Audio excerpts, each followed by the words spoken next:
Wow! Ang sarap palang nasa church pagtapos ng mga ulan ng mga linggo, ano? After 3 Sundays na medyo inistorbo tayo ng pagulan, ay nandito tayo ngayon in full force. Nandito kayong lahat at we welcome you in the name of the Lord Jesus Christ. If you notice that my voice is still not good, hindi pa po ako magaling. Pero sa inyong mga dalangin sa oras na ito, alam ko I'll be able to really preach the Word of God para sa ating lahat. Purihin po ang Panginoon sa pagdating ng bawat isa. Nandito kayo sapagkat tinawag kayo ng Panginoon. May naganyaya sa inyo, pumunta kayo rito, at ang pagkadating nyo rito ay hindi isang aksidente, kundi dinesign ng Panginoon na magkita-kita tayo at sambahin natin siya at marinig natin ang kanyang salita sa umagang ito o sa araw na ito. Ito po ang pinakahuling message natin sa maikling series natin na Prescription for Broken Hearts, Heal Our Hearts. Panginoon, pagalingin mo po ang aming mga puso. Sapagkat alam natin kailangan na to, sino mang dumaan sa sanglibutan ito, sigurado ko nasaktan ka na. Minsan nabasag na ang iyong damdamin. Nagkaroon ka ng maraming problema at ibang mga problema ay dala ng mga taong malalapit sa iyo. Kaya napakahalaga na tingnan natin kung anong sinasabi ng salita ng Diyos para sa kagalingan ng ating mga sugatang puso at sugatang buhay. Pagkatapos pong magkasala ni Adan at ni Eva, maybe we can say, a long time ago, in a garden far, far away, nagkasala ang ating mga ninuno, at mula noon, life has never been the same again. Ang mabuting bagay na nilikha ng Panginoon ay pinasok ng ating kaaway at sumira ng maraming buhay. That's why we experience brokenness. That's why we experience pain. Dahil sa kasalanan. Sabi nga ng isang author, ours is a microcosm or a small-scale version of the cosmic story or intergalactic story. God creates for good, then Satan seeks to use God's creation for evil. From the Garden of Eden to today, humans cast the deciding vote. Ito po'y kasaysayan na naganap noon. Umepekto sa iba't ibang maybe intergalactic force, sa iba't ibang planeta, ng mga demonyo, ng mga anghel, ng ating Diyos, at ng mga taong kanyang nilikha. Numikha ang Diyos ng mabubuti. Ginamit na Satanas ito para sa kasiraan at sa kasamaan. Mula sa halamanan hanggang ngayon, ikaw ang magpapasya, ikaw ang boboto kung sinong pipiliin mo, yung ginawa ng Diyos para sa mabuti o yung pinasok ni Satan para sa masama. What is your vote every day? What are your choices? Yun po ang ating tinitingnan sa ganitong pagkakataon. Laging may two choice. Kaya tinanong ng isang bata ang kanyang lolo, ang sabi niya gano'n, nung dinidiscuss ng kanyang lolo ang issue ng morality, ano bang tama, ano bang mali, ano bang masama, ano bang mabuti. Pinaliwanag mabuti ni grandfather ito. Sa pamagitan ng kwento, sabi niya, sa iyong buhay, apo ko, sabi niya, my grandson, in your life, ay mayroong dalawang hayop. Ang isa ay gusto kong gawan ng mabuti, ang isa ay gusto kong gawan ng masama. At magkaaway ang dalawang hayop na ito. Ang tanong ng kanyang apo, sinong mananalo? Sabi ni lolo, yung madalas mong pakainin, yun ang mananalo. The one you feed more will win the battle. This morning, we are feeding the good part of our life. We are feeding that nature. Pinapakain natin yung likas natin na mabuti na siyang nilagay ng Diyos para sa atin. At pag laging kumakain yan, tayo'y mananaig, tayo'y magtatagumpay. Yun po ang ating binabalak, yung ating ginagawa tuwing Sunday, tuwing cell group natin, we are feeding the new life, the new nature. And we know, pag laging nakakain, malakas ang ating bagong buhay, mananalo tayo. Sabihin mo sa katabi mo, mananalo tayo, kapatid. Tayo po'y manalangin saglit. Aming dakilang Diyos, aming Ama, inihiling ko po ang pangunguna mo sa akin. Ang iyong mahimalang paghipo, Panginoon. Ang kumilos sa aking buhay, ang kapangyarihan ng iyong Holy Spirit ang maging power sa akin. At sa bawat isa ang iyong Holy Spirit ang magbukas ng puso ng pangunawa. Upang yung mga salita ay tunay naming matanggap at mamunga ito ng masagana sa aming mga buhay.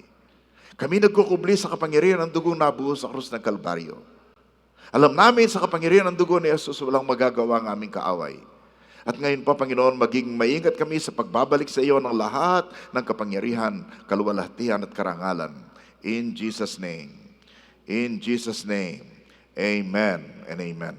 Nung nakaraan po, tinignan natin, ano ba yung prescription para gumaling ang ating mga sugatang buhay, ating mga sugatang puso? Ang sabi natin, we need confession. Kailangan nating ihayag ang ating kasalanan sa Diyos. And then, ang bunga nito ay we need cleansing. Kailangan malinis ang baradong mga espiritual na ugat natin. We need creation. Gaya ng dalangin ni David, create in me a clean heart, O God. And we need correction. Sino sa inyo ang nakalala na inutusan ng Diyos si Nathan para i-correct ang kanyang hari? Naku, napakadelikado. Pero mabuti, nangyari. And then of course, we need closeness to God. The Lord is close to the broken-hearted. Ngayon, magdadagdag tayo ng 3. Bagamat ang pinakahuli, yun ang pinakamahaba. Ang pang-anim ay, we need companions. Then we need counselors. We need communion. Ito po ang titingnan natin sa umagang ito. We need companions. Hindi lang isa. Maybe kailangan mo ng 2, kailangan mo ng 3, o kailangan mo ng 10. But we need it. Ito po'y malungkot na mundo eh. Nagdiriwang ka sa umaga, bandang hapon, malungkot ka. Di ba?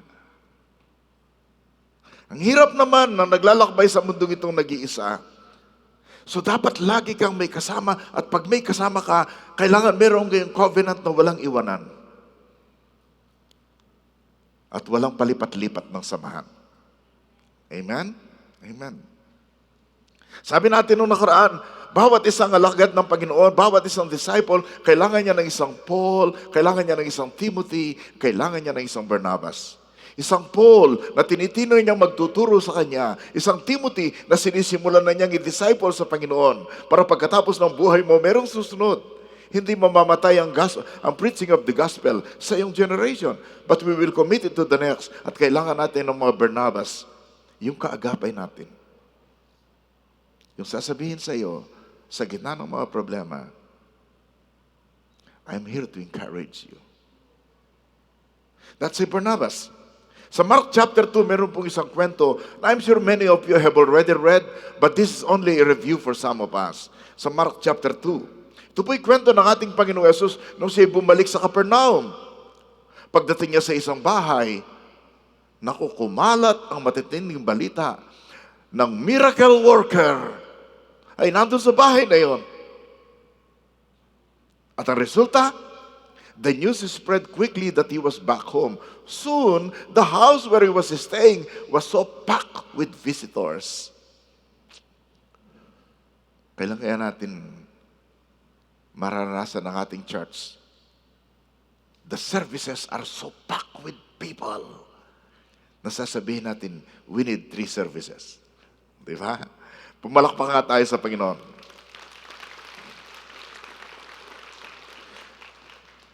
Packed with visitors, wala yun. Wala nang paglagyan. Wala nang paglagyan. Sa mga iba nakikinig, inihintay po namin kayo sapagkat mayroong pang upuan. Okay? Pero sa time ni Jesus, that small house, mga bungalow type noong unang panahon, ay wala nang paglagyan. At samantalang, ang mga ibang mga tao ay nasa labas ng pinto. While he was preaching God's word to them, may 4 na lalaki. Isang small group ang dumating. Karga-karga nila ang isang kaibigan nilang lumpo.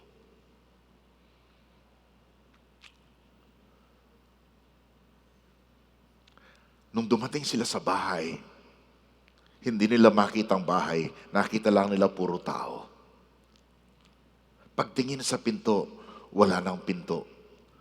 Puno na ng tao. At mukhang wala yata ang mga bintana ang mga bahay noon. Alam niyo, kung ako ang kaibigan na ito, yung 4, oh bro, kinuha ka na namin sa bahay, naglakbay na tayo ng malayo, kaya tayo na late, hindi nakapasok kasi pasan-pasan ka namin eh. Hindi mo na kami masisisi ha, hindi ka nakalapit sa miracle worker natin, sa waymaker. Pero grabing grupo na to eh. Nung hindi sila makapasok sa pinto, yung 4 umakyat sa bubong, gumawa ng pinto. Tinuklap yung mga alketran na pinandikit. Grabe, no? Handa nilang i-violate ang normal na pamamaraan ng buhay para matulungan ang kanilang kaibigan. This, I could not begin to imagine. Can you imagine? Nagtuturo ang ating Panginoon dito. Ikaw naman ang ingay-ingay mo doon, nagtutuklap ka. At malaki ang butas. Bakit? Paano mo may papasok ang nasa stretcher na tao kung maliit lang ang butas? Palagi ko nung binubutas yun, pagkatapos medyo nasilayan na ng konti ang loob ng bahay, sabi ng mga tao nung ano ba naman to? Tapos nalaglag yung mga bato, mga sirang kahoy at saka alkitran. Sabi, pambihira, mga walang modo. Pero itong mga kaibigan na to, handang magpakawalang modo. For good reasons. Diba? They dug a hole through the roof above his head, then they lowered the man on his mat right down, bullseye in front of Jesus. And of course, in front of the crowd. Kung nasa crowd ka na yon, anong iisipin mo? Sasabihin mo, grabing mga taong ito, inistorbo tayo. Diba? Grabe naman mga lalaki to. Nang butas pa ng bahay ng may bahay. Hindi na nila ginalang ang ating teacher. Tingnan mo, inilagay pa sa kanyang harapan. Pero look what the verse said. Seeing their faith. Pagkakita ni Jesus sa pananampalataya ng 4, hindi sa pananampalataya ng lumpo.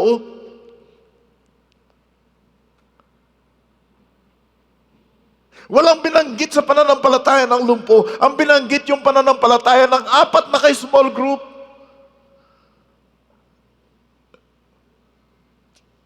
Seeing their faith, Jesus said to the paralyzed man, another surprise. My child, your sins are forgiven. Oh, come on.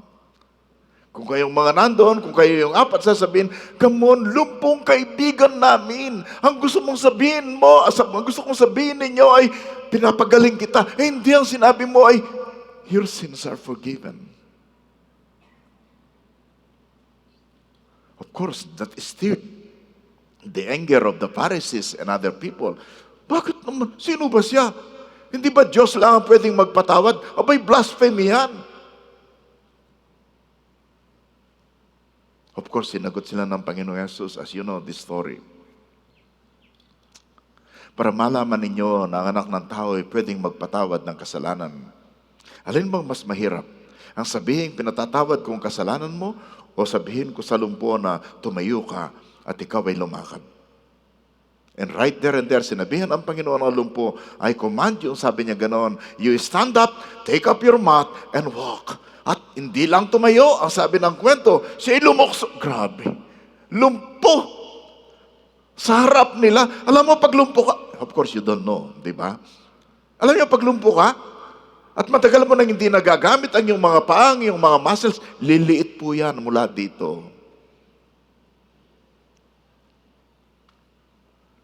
And right there and there, sa in front of them, ini-imagine ko lang, sa harap mismo nilang sabihin, I command you, you stand up, nagkamuscle bigla ang kanyang katawan. At siya'y lumukso. Na pinatunayan niya na si Jesus hindi lang nagpapatawad ng kasalanan, kundi nagpapagaling ng mga katawan. Amen. Palakpakan natin ang Panginoon.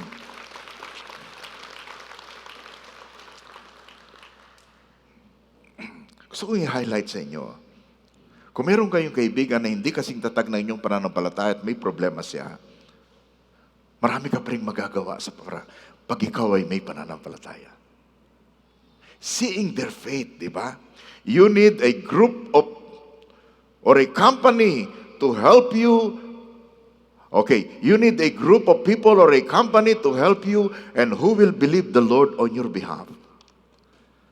Kung minsan, pag tayo may karamdaman, ang dami na nating alinlangan, we even doubt ourselves, di ba?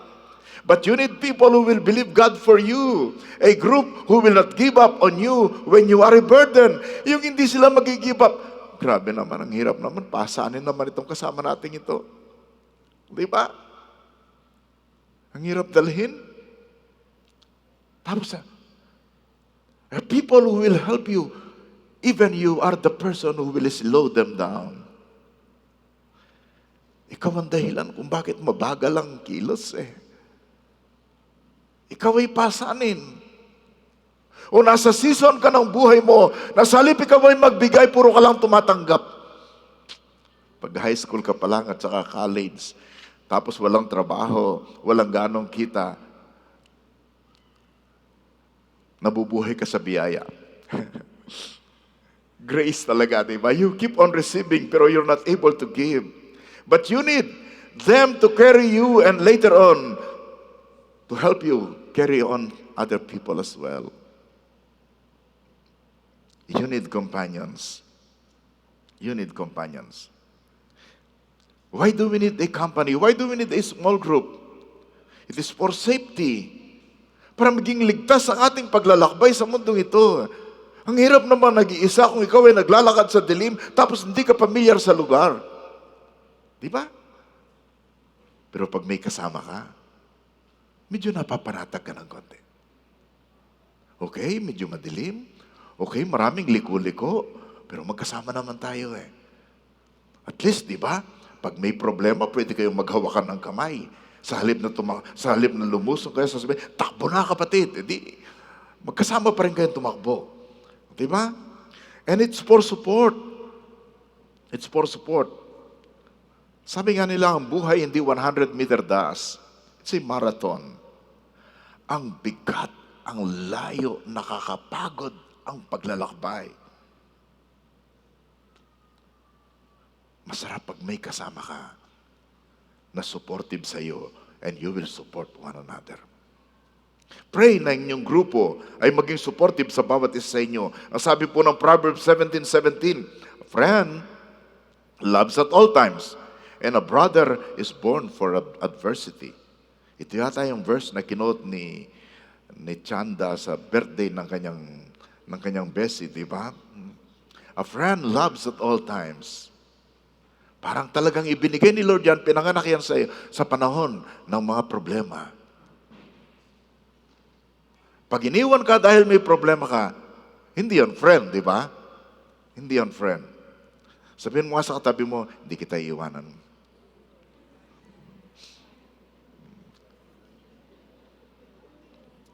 And siyempre,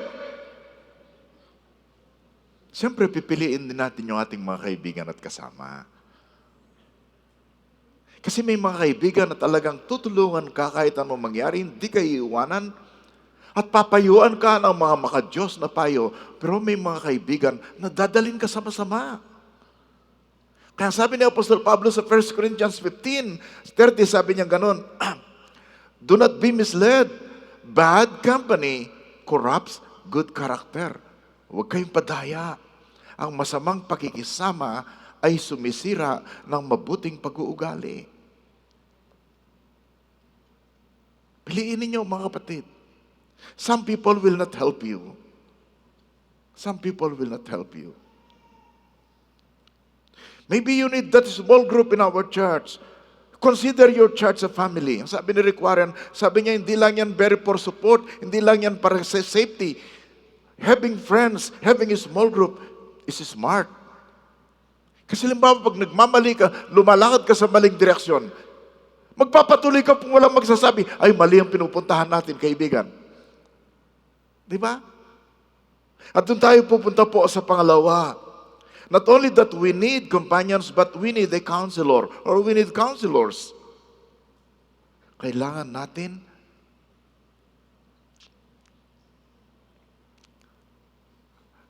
alam nyo, yung salitang counseling, merong negative na implication sa mga Pilipino Elementary ka pa lang, pag tinawag ka, o pinapatawag ka sa office, sa counselor's office, iniisip mo na kaagad, ano kaya nagawa ko?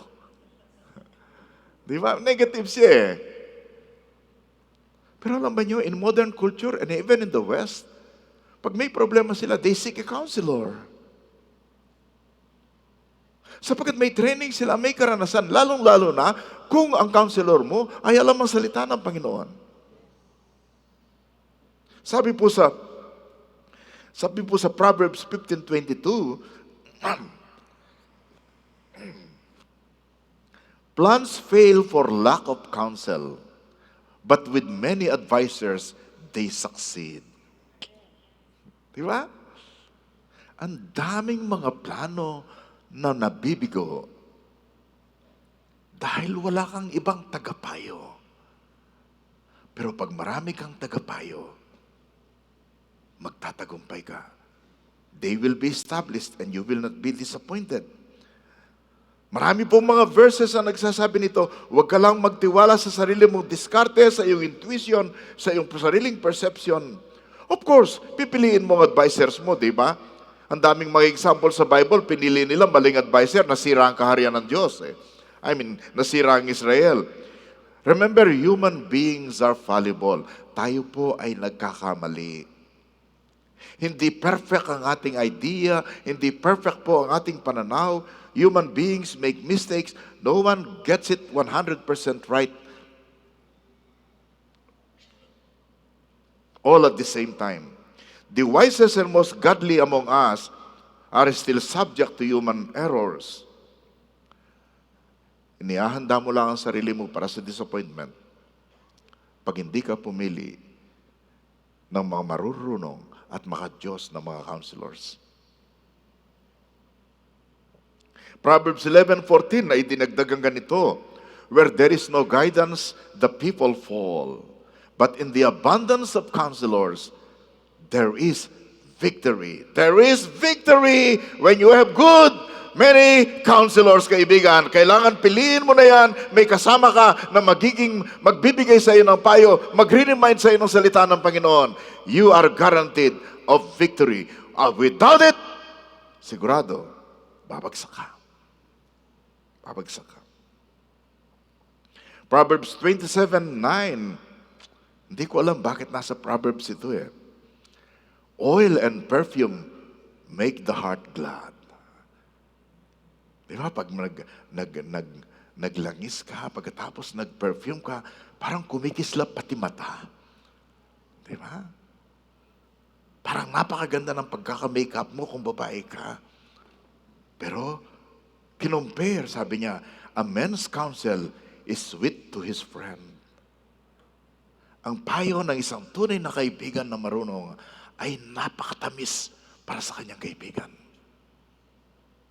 So we encourage you, my friends, seek the counsel of other people. Hello, nasaan ka man ngayon, kaibigan? Kasama namin sa Zion, here and abroad. Pakinggan po niyo ito. Nanlalamig ka ba? Nadi-discourage ka ba? Nag-i-struggle ka? Pero ang problema mo, sarili mo lang ang iyong pinapakinggan.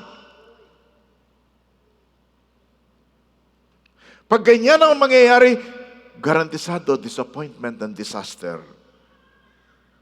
Mamaya niyan, pag nagpatuloy yung disappointment mo, hindi ka nakinig sa tamang payo, makikinig ka na sa payo ng unbeliever. Kahit mga kamag-anak mo yan, kahit mga kaibigan mo yan sa opisina, kailangan, bilang isang anak ng Diyos, ang pakinggan mo ay payo ng mga tao na may karanasan sa kanilang relasyon sa Panginoon. And number 3, this is the last, okay? Pero as I said, ito'y kalahati ng message kasi i-introduce natin dito muli ang ating communion. Today is First Sunday. And it's worship and communion sa Zion. That's why First Sundays are super special to me. How many of you enjoyed worshiping the Lord kanina sa pangunguna ng ating worship team? Wow, powerful, great, di ba? Yeah, palakpakan natin ang Panginoon. So I could not resist myself nung ako'y pupunta na talagang I just have to fist bump pa yun, ang tawag na yun. Because, and even the choice of the songs, they're very good. We'll have more of that later, okay? Pwede kang mag-absent sa ibang panahon dahil sa ibang lugar ka, pero pag panahon ng communion, huwag kang mag-absent. Kung nag-absent ka dahil ikaw ay na may sakit, sabihin mo sa amin, magpapadala kami na maglilid ng communion sa iyo. They do that in hospitals, by the way. They do that in hospitals. There is the renewing power of communion. Ito'y talagang nagre-renew ng ating kapangyarihan o ng communion.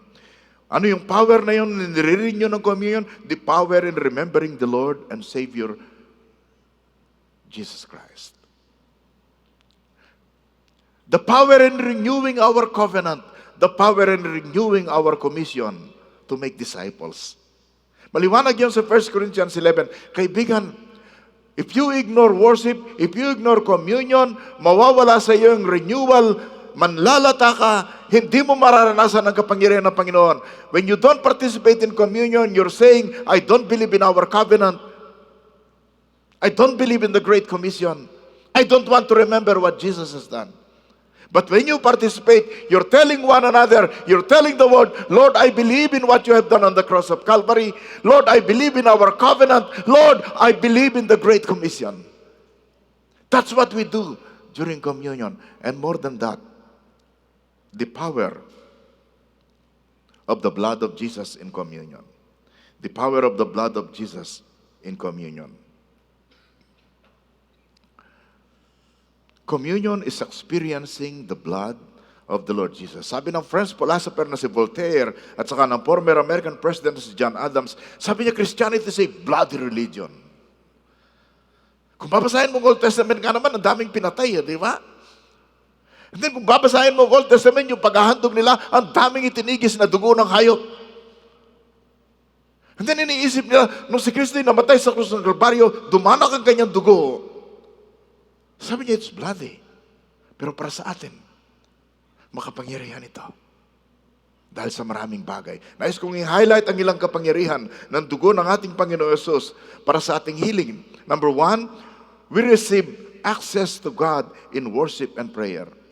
Alam nyo, pag nagko-communion ka, tapos ang blood of Jesus ay na-highlight, lalo naalala mo na dahil sa blood ng ating Panginoon Yesus, ay ikaw ay nagkaroon ng nabuksan sa iyong pintuan papunta sa presensya ng Diyos.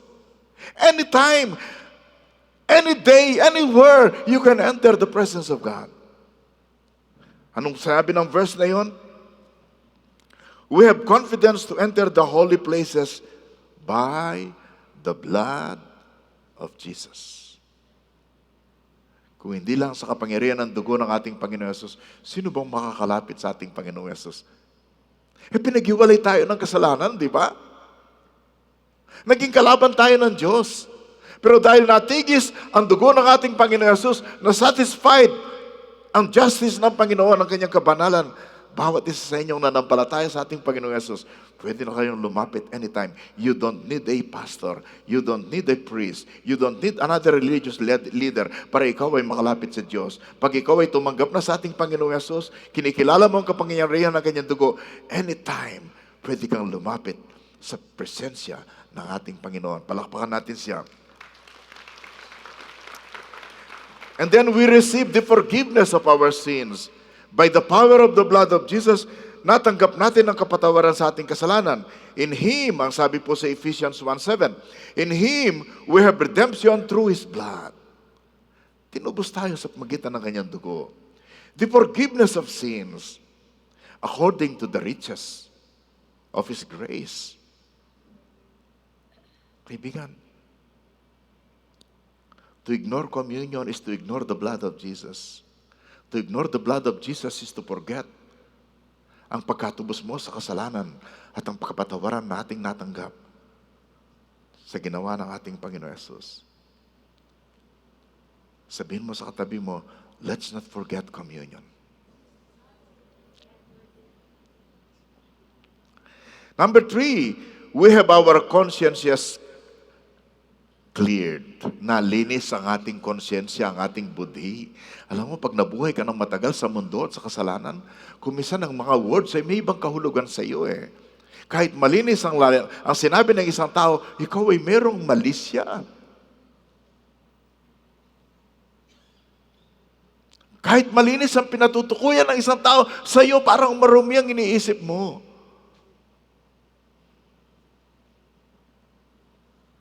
Pero alam mo, sa kapangyarihan ng dugo ng Panginoon Yesus, na maalala natin pag communion, nalilinis ang iyong isip, nalilinis ang iyong konsyensya, at patuloy na malilinis ito. The blood of Christ, who through the eternal Spirit offered Himself without blemish to God, will purify your conscience from dead works to serve the living God. The blood of Christ will purify your conscience. Kahit anong naging background mo, gaano man karumi ang naging buhay mo, ano man naging karanasan mo, malilinis ang buhay mo, magkakaroon ka ng isang bagong kaisipan. By the blood of the Lord Jesus Christ. And number 5, ang bilis naman nito. Diba?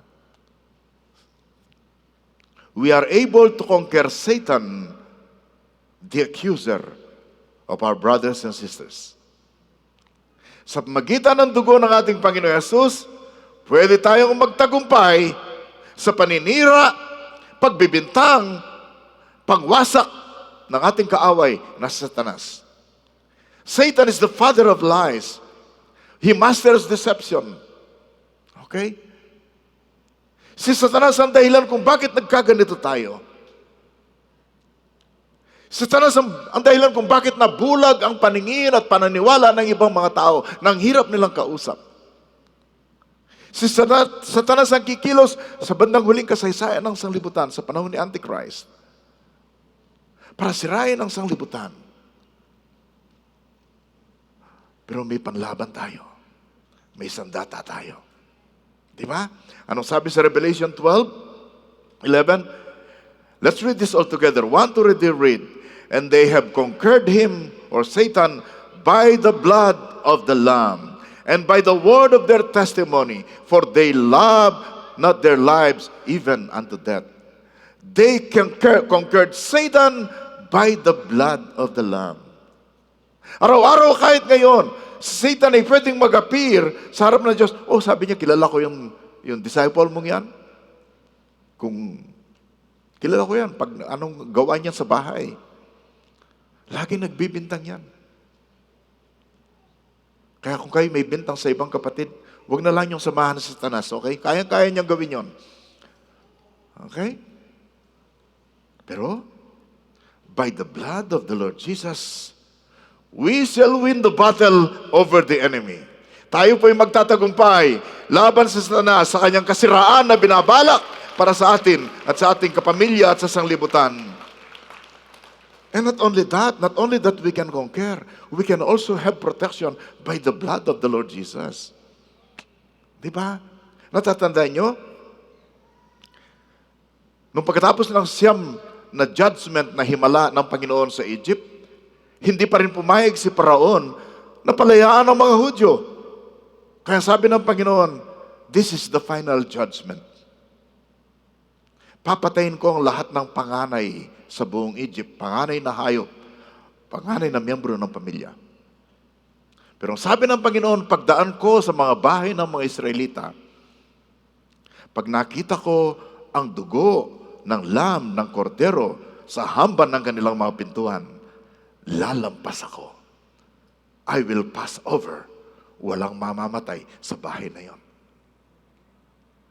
So the angel of death, nung dumaan yun, lahat ng bahay ng mga Egyptian ay may namatay. Grabing sigaw at panangis sa lahat ng mga bagay. Pati mga hayop nila namatay.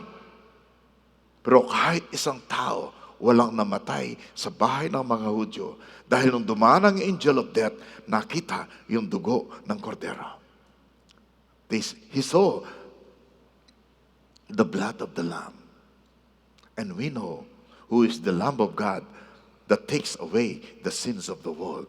And that is the Lord Jesus Christ. Amen and amen.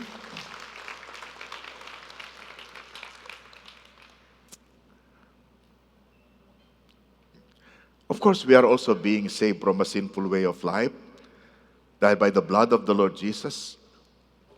Mga kapatid, makapangyarihan ng dugo kahit sa pang-araw-araw nating buhay. Tinutokso tayo ng kaaway, pinapabagsak. Pero pwede pa rin tayong maligtas sa isang makasalanan na lifestyle.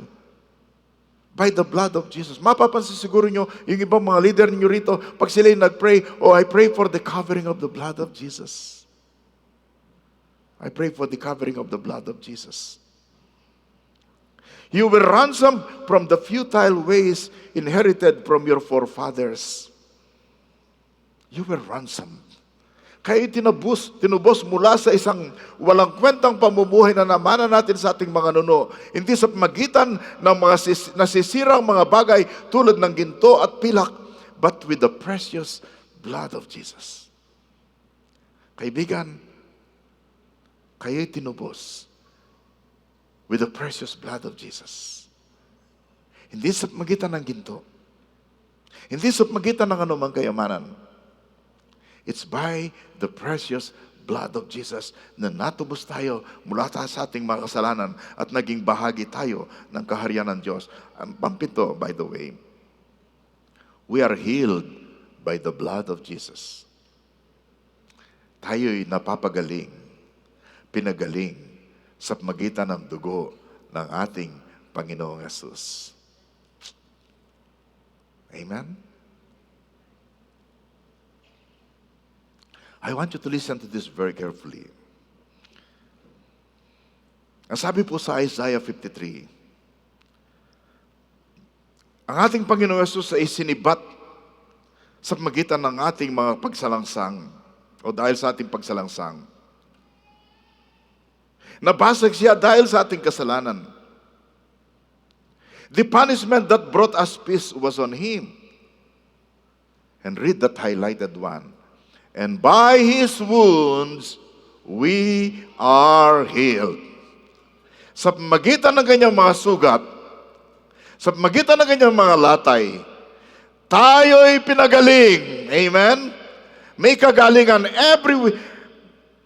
every healing, kapatid. Sa ating mga dalangin, it's not only by faith, it's rooted in the fact na ang ating lahat ng problema at kasalanan at karamdaman ay ipinako na sa krus ng Kalbaryo. At sa pagtigis ng dugo ng ating Panginoon Yesus, nahugasan na pati yung ating mga karamdaman. Hindi lang yun, mga kaibigan. Ito'y healing. This is not only healing of our bodies, but healing of our hearts as well. Sabihin nyo, Pastor, paano yan? Natatandaan po inyong kwento kung paano sinabi ni Apostle John ang kamatayan ng ating Panginoon Yesus? Sa tradisyon noon, pag pinako ka sa krus, bago lumubog ng araw, kailangan mapatay ka na. Kung hindi, babaliin pa ang iyong mga paa.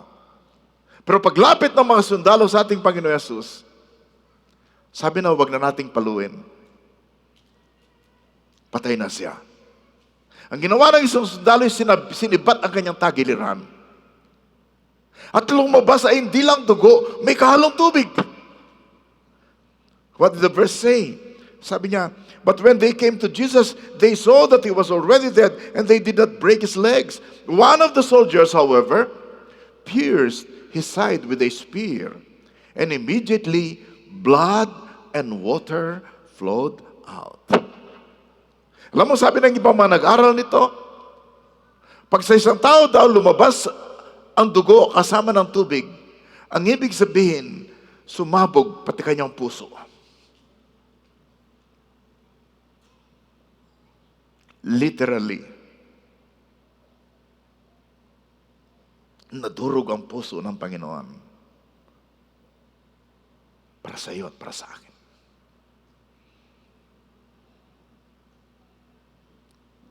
Yung kanyang dugo, nagpapatawad, naglilinis, nagpapagiling. Pero sa kanyang kamatayan, naturog ang kanyang puso upang mabuo niyang muli ang basag mong buhay at basag mong puso. Okay.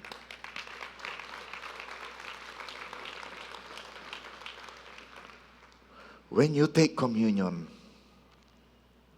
isama mo sa dalangin, Lord, I declare today na ako'y bahagi ng isang covenant, isang taong nakipagtipan sa iyo. I declare today that I am part sa mga taong inutusan mo to proclaim the Great Commission. And today, Lord God, I declare that I have victory over Satan, that we shall win the battle. And today, I declare na kami nalinis sa anumang bagay at sa magitan ng dugo ng aming Panginoon Yesus, kami pinapagaling sa lahat ng aming karamdaman at binubuong muli ang aming nabasag na buhay. You can appropriate the blood of Jesus for your healing today as we partake the communion. I'm sure pagkatapos nito, lalapit sa iyo si Satan. May suggestion si Charles Spurgeon kung paano natin lalabanan si Satan pag lumapit sa iyo at sinisiraan niya ang sinasabi mong ginawa ng Panginoon, kinokontra niya. Ang sabi po ni Charles Spurgeon, sasabihin ni Satan, you are a sinner. Sabihin mo sa kanya na ikaw ay pinaring ganap at pinatawad na ng ating Panginoon. Sasabihin ni Satan sa iyo, ang laki ng kasalanan mo. Sabihin mo sa kanya, mas dakila ang ginawa ng ating Panginoong Jesucristo. Sasabihin sa iyo ni Satan, ang dami mong failure, ang dami mong pagkukulang, ang dami mong pagkakasala, ang dalas mong mag-backslide, ang dami mong offenses. Sabihin mo sa kanya na ang iyong conscience, ang iyong buhay, and all that you know and all that you are, si Jesus ay dumating siya para ligtas ang mga kasalanan, linisin ang ating buhay, at bigyan tayo ng isang panibagong buhay. Tell Satan na wala siyang magagawa dahil ginawa na ni Jesus para sa iyo ang dapat niyang gawin. But today, I leave this challenge to you. Tinanggap mo na ba talaga ang ating Panginoong Yesus sa iyong puso? Nanampalataya ka ba na sa kanyang kamatayan sa krus ng Kalbaryo, sa kanyang pagkalibing, sa kanyang pagkabuhay na muli, ay pwede kanyang bigyan ng buhay na walang hanggan? During communion time, ahamunin kita, before you partake of the communion, or even now, pwede mong sabihin sa Panginoong Yesus, Lord Jesus, grabing ginawa mo para sa akin sa krus ng Kalbaryo. Kinaamin ko, ano ko yung mga kasalanan, patawarin mo ako. Lord Jesus, kinikilala kita bilang aking Panginoon at tagapagligtas. Inaanyayahan kita na maghari ka sa aking puso at buhay. I'd like to read again the song that was sung a while ago.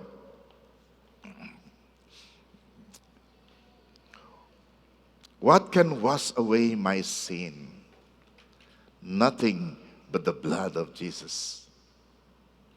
What can make me whole again? Walang pwedeng magpagaling sa iyo ng buo, kundi ang dugo ng ating Panginoon Yesus. Oh, precious is the flow that makes me white as snow. No other fount I know. Ngayon ko lang napansin ito Wala akong alam na fountain na pwedeng magpagaling, pwedeng maglinis, pwedeng magpatawad. Gaano man kaganda ang fountain ng Okada at saka ng Luneta. O ng favorite city mo, you can appreciate it.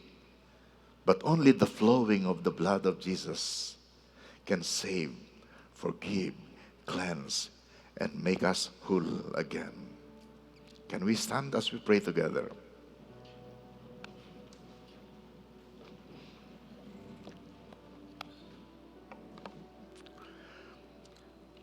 Awit muna tayo kasama ng ating worship team.